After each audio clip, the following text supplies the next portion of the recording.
Hello বন্ধুরা, আসসালামু আলাইকুম। আপনাদের জন্য নিয়ে আসলাম পরিবারের অবহেলা গল্পের ৮ নাম্বার পর্ব।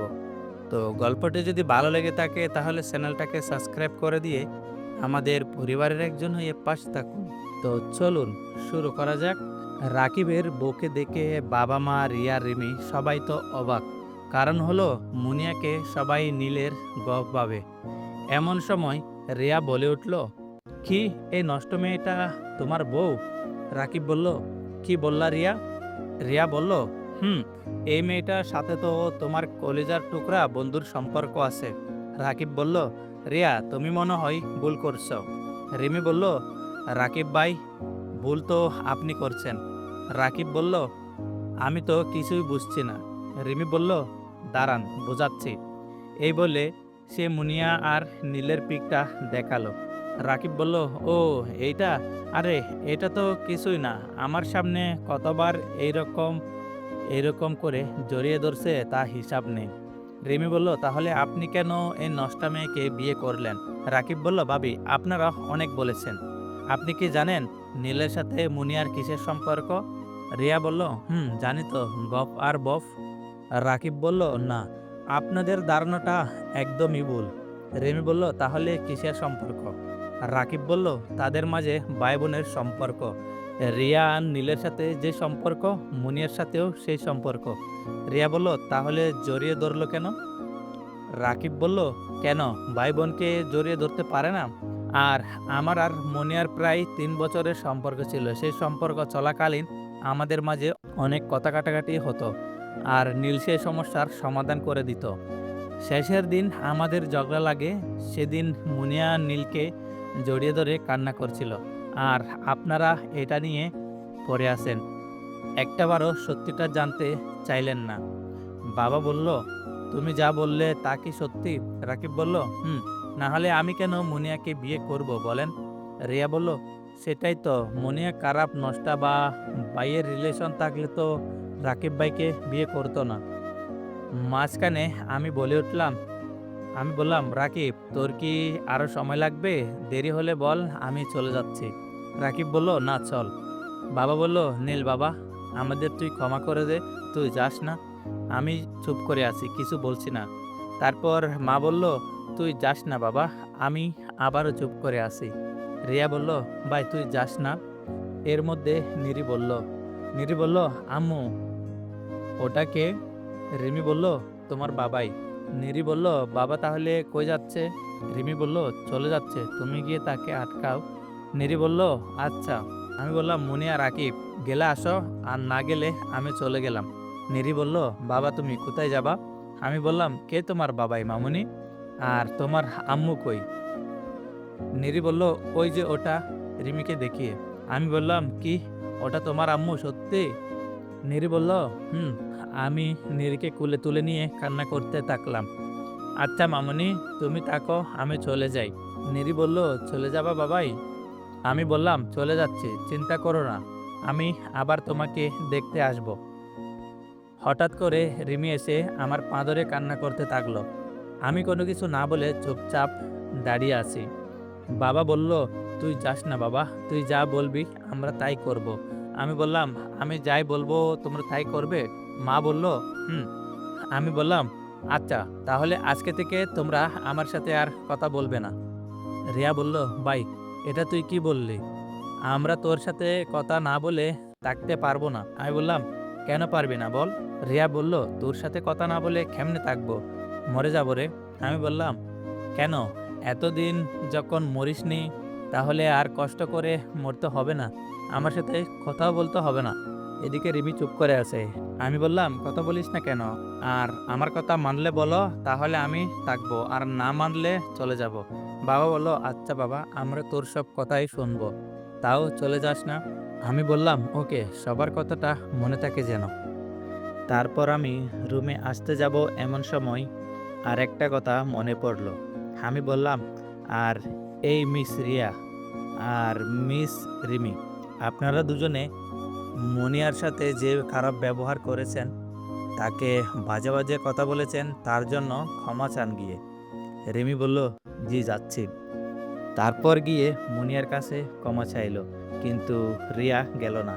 তা দেখে আমি বললাম, মিস রিয়া, আপনাকে কি আলাদা করে ক্ষমা চাওয়ার জন্য ইনভাইট করতে হবে? রিয়া বলল, যাচ্ছি। আমি বললাম, তো দাঁড়িয়ে আছেন কেন? তাড়াতাড়ি যান। রিয়া বলল, হুম।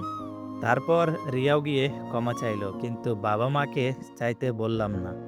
এমন সময় বাবা মা মনিয়ার কাছে যেয়ে বলতে লাগলো, বাবা বলল, মা তুমি আমাদের মেয়ের মতো। বাবা তোমার কাছে ভুল করেছি, তুমি বাবাকে ক্ষমা করে দাও। মুনিয়া বলল, আপনি না আমাকে মেয়ে বলছেন, তাহলে মেয়ের কাছে কেন ক্ষমা চাচ্ছেন?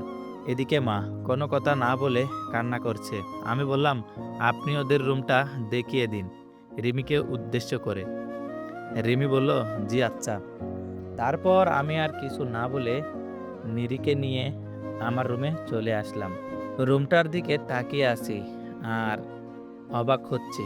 অবাক হওয়ার কারণও আছে। রুমটা আমি থাকতে যেমন সাজানো ছিল এখনো ঠিক তেমনিই আছে। কিন্তু রুমটা একটা দেয়ালের দিকে চোখ যাইতেই আমার চোখে আমি বিশ্বাস করতে পারছি না। কারণ হলো আমার সেই পুরনো কিছু ছবি লাগানো আছে যা আমি থাকতে ছিল না।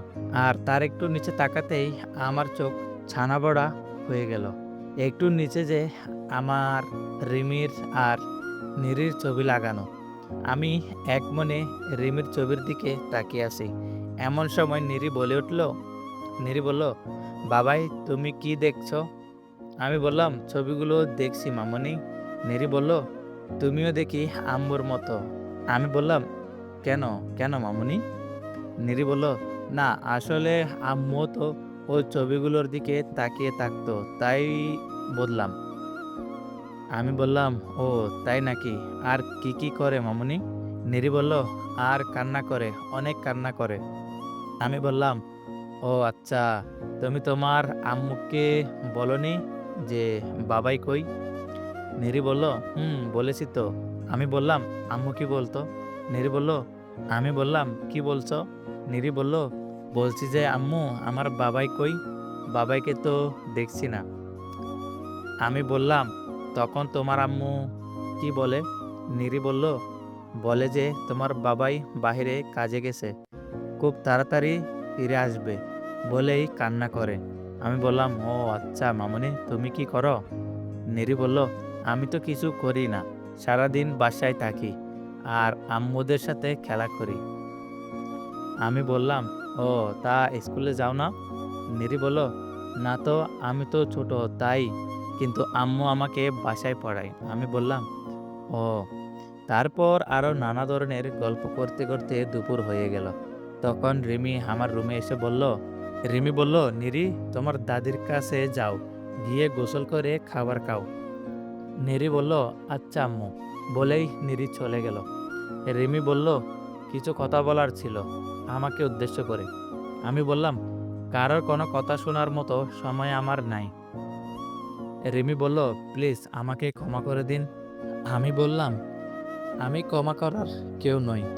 রিমি বলল, আপনি আমাকে মাফ করে দিন। আমি বললাম, দেখুন আপনি কিন্তু আমাকে বিরক্ত করছেন।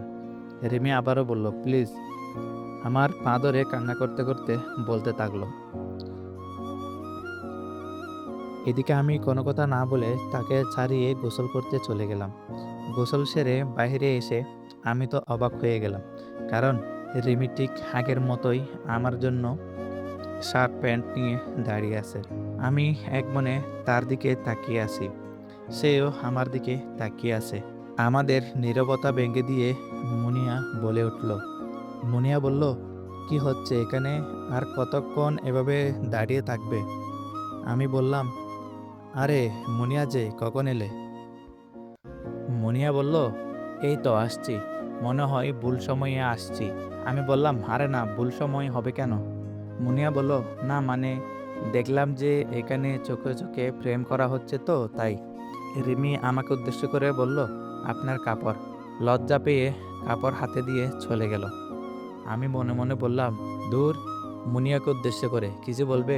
মুনিয়া বলল, না মানে আপনার মেয়েটা কই?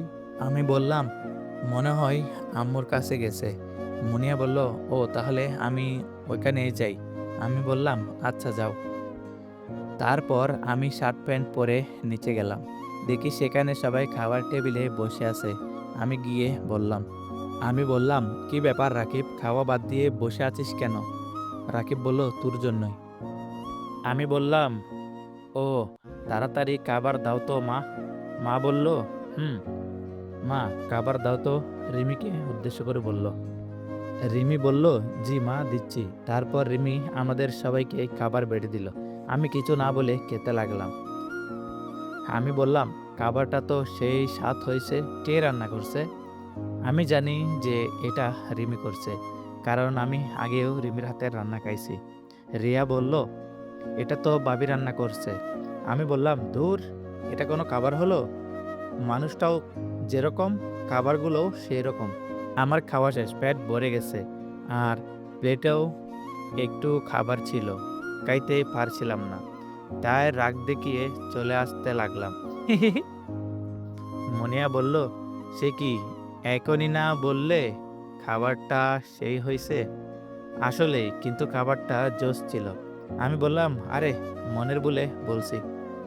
তারপর আমি আর রাকিব একটু বাইরে আসলাম। বাসায় মুনিয়া সবার সাথে গল্প করছে।